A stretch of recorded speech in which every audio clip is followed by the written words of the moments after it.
Boa tarde, terça-feira, 5 de novembro. No Nesp Notícias de hoje a gente vai falar sobre uma fase de ouro do Noroeste. E tem mais. Na sessão da Câmara, vereadores discutem denúncia de que médicos não cumprem a carga horária de trabalho. A adutora rompe na Vila Souto e deixa moradores sem água. Alunos do ensino médio participam de campeonato de construção de pontes.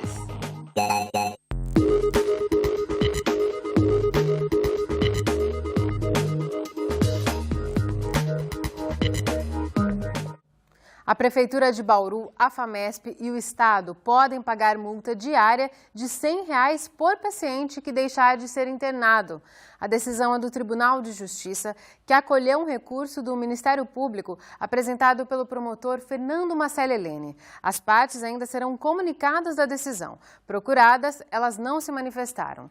Em setembro, a Justiça atendeu o pedido do Ministério Público e bloqueou R$ 200 mil do Estado para pagar internações num hospital particular.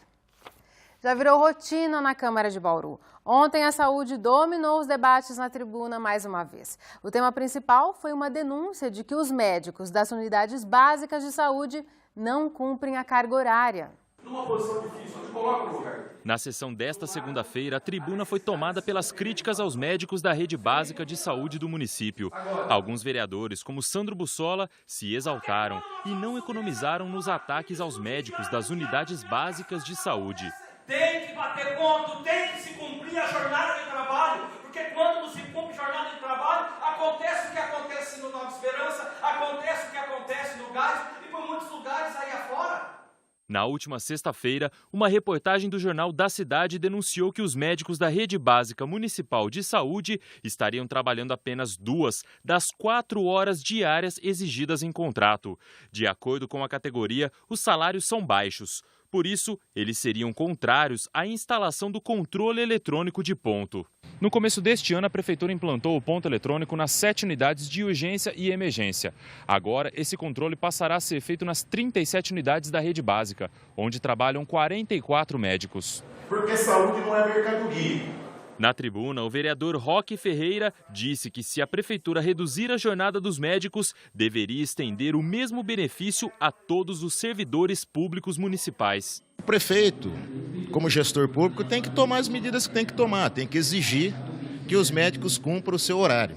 Se, eventualmente, eles cumprirem a chantagem que estão fazendo de solicitarem, a demissão em massa, que se aceite essas demissões, porque, na verdade, o atendimento já é extremamente precário. E o governo municipal, temporariamente, inscreva a cidade no programa Mais Médicos e procure os médicos para fazer o atendimento nas unidades básicas de saúde. Agora, precisa ter coragem política para cobrar isso dos médicos que são funcionários públicos. Ou então, estender essa redução de 50% da jornada sem redução de salário para todos os servidores públicos municipais, inclusive das autarquias e das empresas públicas. O vereador Lima Júnior fez críticas não só aos médicos, mas também à administração municipal. O que nós não podemos permitir, que é inaceitável, é a permanência desse comportamento, dessa prática aos olhos da lei. Aos olhos da lei, isso é crime de improbidade administrativa, quando o agente político, o funcionário público, na sua função, ele é omisso nos seus deveres.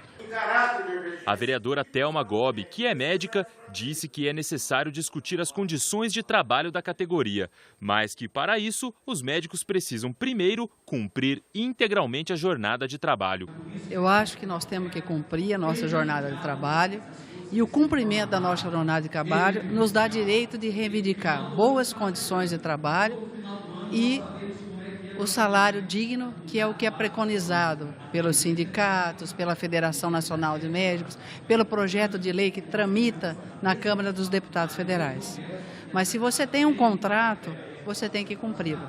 Eu não acho que tem que se fazer caça às bruxas, mas é o momento de discutir e se esse modelo não é o mais adequado, que haja discussão e a implantação de um modelo que atenda tanto a população quanto a classe médica. O vereador doutor Raul Gonçalves, que também é médico, disse que é hora de repactuar a forma como os médicos trabalham, mas não defende a implantação do ponto eletrônico. Eu prefiro muito mais uma cooperação entre os médicos e ter uma resolutividade do sistema, interligando a rede das UBS, as unidades básicas de saúde, juntamente com o AMI, que é o Laboratório Médico de Especialidades, para você ter uma resolutividade 100% no sistema, do que ficar com um sistema apenas sendo controlado por digital, você achando que você está atendendo as pessoas e as pessoas ficando em filas intermináveis, com folhas de encaminhamentos. Então, apenas controlado médicos em UBS de forma digital, eu acho uma grande besteira. Mas como está na lei foi feita para ser cumprida, não tem como você não a cumpri-la. De acordo com o prefeito Rodrigo Agostinho, a prefeitura não vai voltar atrás e os pontos eletrônicos serão instalados em todas as unidades da rede básica. A prefeitura tomou a decisão de colocar o ponto eletrônico em toda a rede de saúde, em toda a prefeitura. A rede de urgência e emergência já está funcionando. Na rede básica, mais ou menos em 15 dias, vai estar entrando em funcionamento para todos os médicos e todos eles terão que registrar seu ponto de entrada e saída. O que vai acontecer é que, na verdade, nós estamos aí numa ação moralizante, colocando o ponto eletrônico e todo mundo vai ter que registrar a presença. Sobre as reclamações dos médicos, o prefeito disse que não há possibilidade de aumentar os salários. Nós já aumentamos bastante o salário desses médicos no último plano de cargos, carreiras e salários. Nós não temos hoje margem para isso, mas nós aceitamos rediscutir sim os contratos de trabalho de todos os profissionais, não apenas dos médicos. Então nós montamos uma comissão de médicos para poder discutir com a prefeitura alternativas, enfim, para que a gente possa melhorar o atendimento da população. De acordo com a médica Marli Faria, funcionária municipal, os profissionais das unidades básicas de saúde formaram uma comissão para manter o diálogo e negociar com a prefeitura. Quanto ao comentário do vereador Roque Ferreira, que sugere que a cidade entre no programa Mais Médicos, o prefeito Rodrigo Agostinho afirma que isso já foi feito. Foram solicitados 12 profissionais, mas ele explica que nessa primeira fase o programa privilegia municípios menores. E agora outros assuntos em destaque na Câmara. Deu entrada ontem o projeto de lei da Prefeitura que limita o número de cargos de confiança na Indurb. As mudanças foram determinadas pelo Ministério Público. O número exato de nomeados que serão demitidos ainda será definido. Pelo projeto, os cargos de chefe serão exclusivamente de servidores de carreira. Além disso, o presidente da Indurb, Nico Mondelli, esteve ontem no Legislativo e informou que foi firmado um acordo para reduzir a dívida da empresa com o município, que gira em torno de 34 milhões de reais. E participantes do movimento Bauru Acordou estiveram na Câmara e protocolaram um documento pedindo solução para irregularidades na saúde da cidade. São apontados problemas como leitos ociosos, o que a FAMESP, a administradora dos hospitais, nega. Os manifestantes também pedem que seja construída uma unidade de pronto atendimento na Vila Nova Esperança. O documento será lido na próxima sessão da Câmara. Agora é hora de saber como deve ficar o tempo para esta quarta-feira. Chove nas regiões norte e nordeste do estado, nas proximidades de São Carlos e Ribeirão Preto. Amanhã o tempo ruim deve permanecer nessas regiões. Em Bauru, a chuva pode cair a qualquer momento hoje. Amanhã o sol começa a limpar aqui na região. Agora a umidade do ar é de 95%. Temos ventos de brisa a 2 km por hora.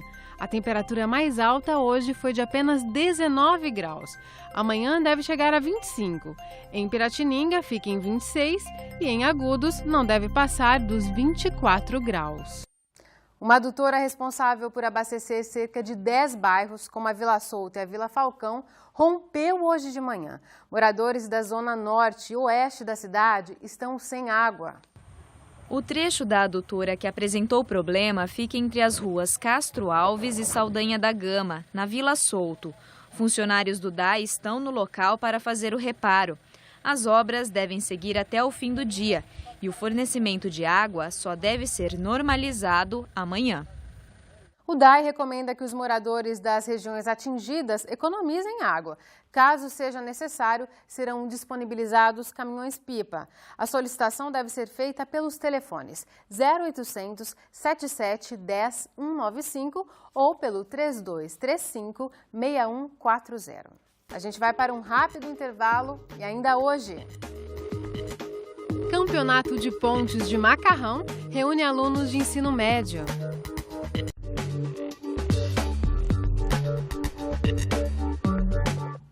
Voltamos com uma dica para quem quer se dar bem no vestibular. Tem que ficar ligado nos temas da atualidade. Veja a dica de hoje do VUNESP Informa.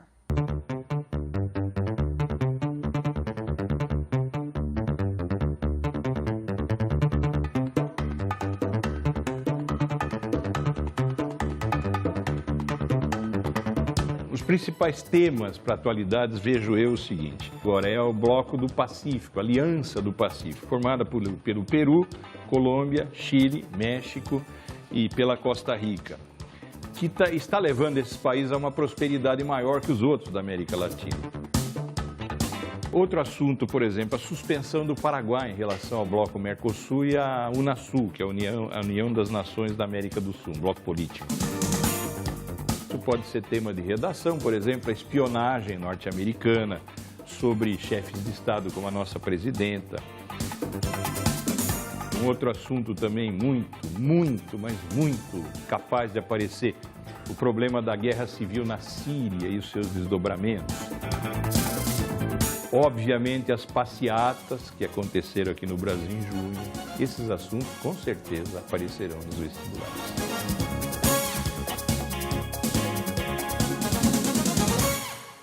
Começou ontem e vai até amanhã o Simpósio de Engenharia de Produção da Unesp. O repórter Guilherme Tavares está no campus e fala com a gente ao vivo. Boa tarde, Guilherme. Boa tarde, Larissa. Essa é a 20ª edição do evento, que reúne 450 pessoas do país inteiro, entre alunos de graduação, pós-graduação, pesquisadores e palestrantes. Aqui ao meu lado está o professor Antônio Crepaldi, ele é coordenador do evento e tem mais detalhes. Professor, qual que é a importância desse simpósio? É uma oportunidade para os pesquisadores da área apresentarem o resultado das suas pesquisas e discutir esses resultados. Os alunos também é importante, né? Os alunos também, para os alunos de graduação e pós-graduação. Quais foram os principais assuntos que vocês discutiram até agora, ontem e hoje? Nós temos 11 temas, né? Alguns temas são gestão da produção, gestão da qualidade, planejamento estratégico, sustentabilidade e gestão ambiental. Além de todas essas discussões, também tiveram outras atividades, né? Lançamento de livros. Isso, nós tivemos lançamento de livros, vamos ter amanhã fórum de pesquisa, um minicurso, temos vários minicursos, amanhã vai ter mais um, palestras, né? Amanhã teremos uma palestra nacional e também tivemos palestras internacionais. Quer dizer, também tem um encerramento amanhã, né? Amanhã termina o simpósio, vocês fecham a programação. Amanhã, na parte da tarde, é o encerramento do evento com premiações. Obrigado pelas informações.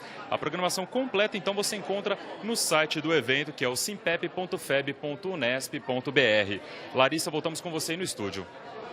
Obrigada, Guilherme. A gente fala agora sobre o Esporte Clube Noroeste. Na verdade, sobre a visão de um experiente jornalista aqui da cidade em relação ao time bauruense. Vamos receber o jornalista Paulo Sérgio Simonetti, que acaba de lançar o livro O Noroeste na Era Damião. Paulo, muito obrigada por sua presença aqui no Unesp Notícias. Que agradeço. Prazer estar aqui com vocês. Paulo, o livro, então, eu vou mostrar aqui para vocês. Ele fala sobre esse período bem específico, né, da história do Noroeste. O livro abrange nas primeiras colunas, porque o livro é uma reunião das minhas colunas publicadas no site da 94 FM. E aí abrange um período mais ou menos uns 10 anos, de 2002 até 2012.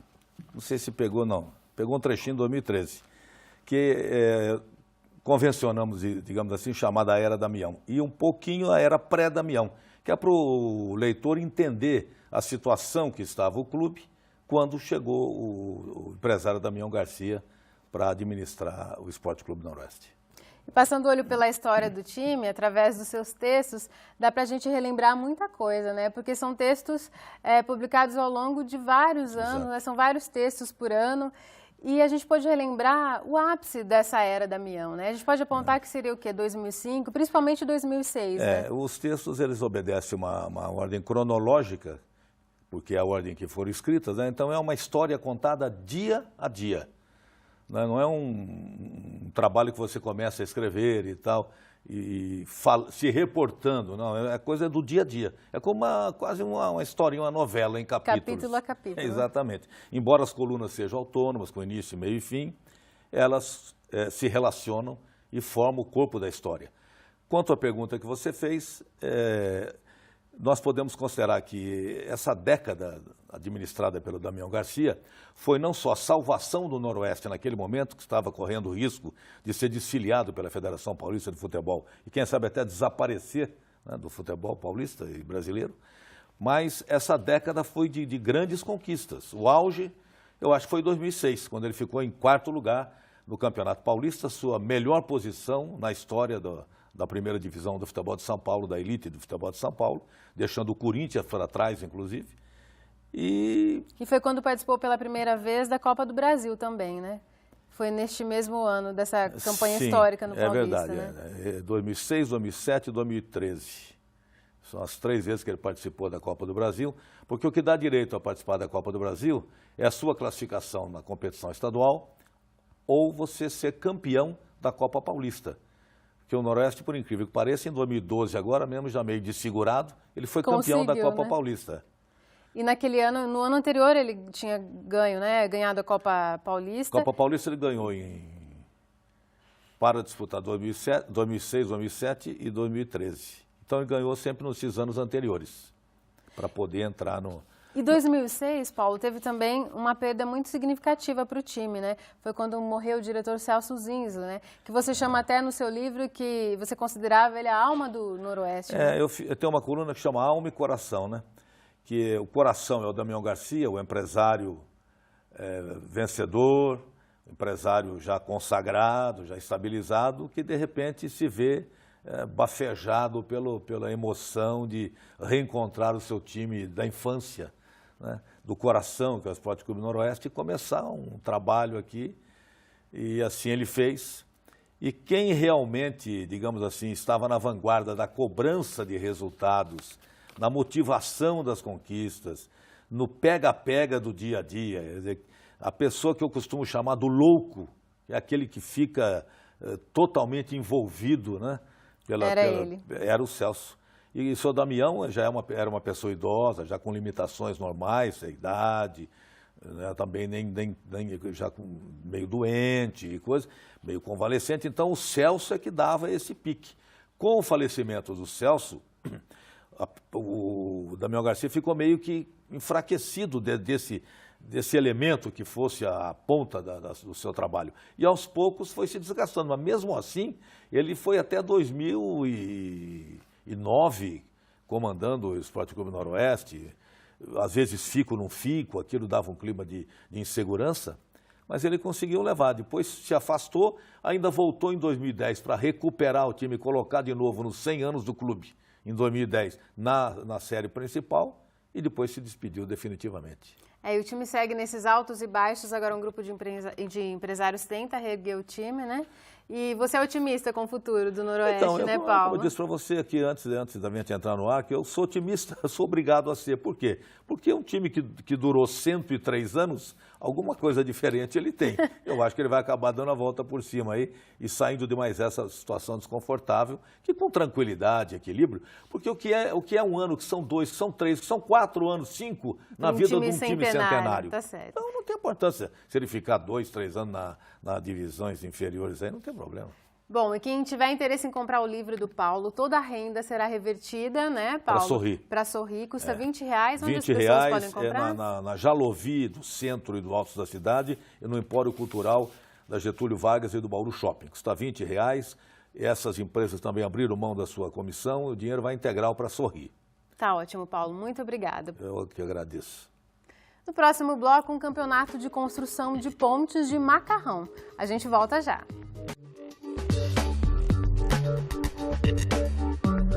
De volta com o Unesp Notícias. A empresa Júnior de Engenharia da Unesp em Bauru realizou mais uma edição do concurso Interpontes. Só que dessa vez foi diferente. Foram alunos do ensino médio que montaram as pontes para a competição. Durante um mês, alunos do CTI da Unesp, do Colégio Forci e da ETEC Rodrigues de Abreu se prepararam para o concurso com pontes de macarrão. O Interpontes já é uma atividade tradicional na Unesp. Há 4 anos, reúne alunos dos cursos de engenharia e de arquitetura, que colocam em prática conceitos aprendidos em sala de aula.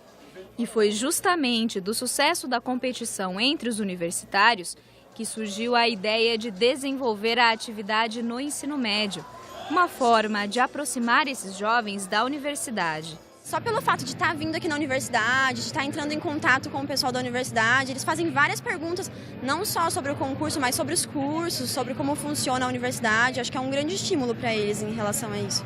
Macarrão, cola quente e fio dental eram os únicos materiais que os alunos tinham em mãos. Para mim e para minha equipe foi um desafio muito grande, né? Porque a minha escola tem uma carga horária muito pesada, mas aí a gente pegou o desafio para fazer, achamos uma horinha vaga, fizemos cálculos e foi muito legal porque foi um aprendizado a mais para a gente, né? Para facilitar o trabalho, os alunos foram divididos em equipes, 19 no total, e orientados pelos próprios professores das escolas. Durante o processo, eles contaram com a ajuda de professores de física e matemática para fazer alguns cálculos, né?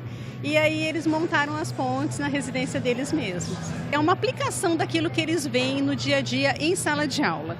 João Vitor é aluno da ETEC Rodrigues de Abreu e ficou surpreso com o desempenho da equipe dele. Foi bem legal, foi algo novo, nunca tinha imaginado em construir algo assim. Ajudou bastante em física, eu tive que ir atrás de matéria de física para fazer a ponte, matemática. Bastante.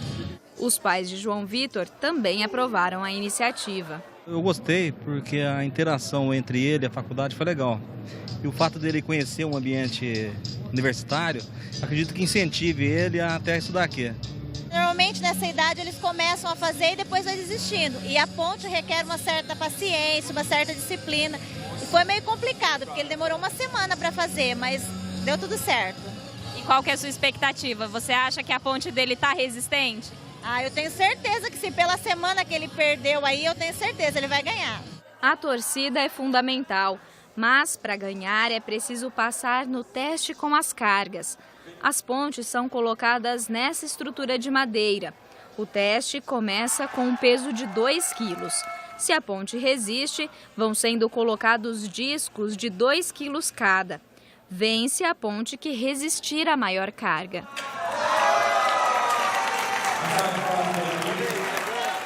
Quando chega a hora da equipe do João Vitor, a ansiedade é grande. A construção resiste ao peso inicial, mas quebra quando o primeiro disco é colocado.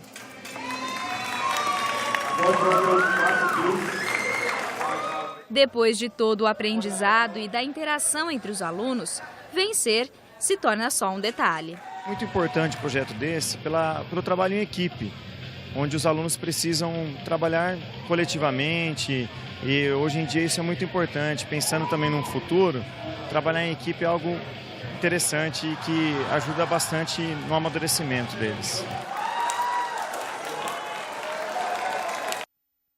E olha só, a equipe vencedora da primeira edição do Interpontes Ensino Médio foi a Ponte Norris, do Colégio Técnico Industrial.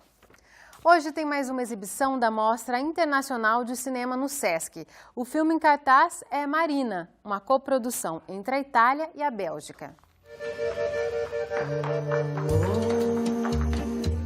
Situado em 1948, o filme acompanha o jovem Rocco, um italiano que se muda para a Bélgica para trabalhar em uma mina de carvão e leva com ele toda a família. Do dia para a noite, Rocco se torna um imigrante no novo país e precisa lidar com esta nova situação. Para se camuflar e levar uma vida como a dos outros jovens, ele contraria o pai e encontra na música e no amor uma válvula de escape. O filme é inspirado na história real do cantor italiano Rocco Granata. Wat che mijn dochter lastig. Non fufalare! A exibição de Marina é hoje às 7h30 da noite no Sesc Bauru. A entrada custa R$ 15,00 a inteira, R$ 7,50 a meia e R$ 13,00 para comerciários matriculados no Sesc. A classificação indicativa é de 16 anos. E no SESI hoje também é dia de sétima arte. O filme Férias dá continuidade ao ciclo de cinema alemão. O drama retrata uma família despedaçada em que cada membro passa por problemas pessoais. A mãe lida com a vida solitária no interior, a filha com um casamento em crise. O filho enfrenta a primeira briga com a namorada e a avó adoece gravemente. How can you sleep when I'm going away? I haven't a reason left in my head. O filme alemão Férias é exibido daqui a pouco às 6h30 da noite no SESI. O endereço é Rua Rubens Arruda, número 850. A entrada é gratuita. O Nesp Notícias fica por aqui. A gente volta amanhã às 5h30 da tarde. Tchau!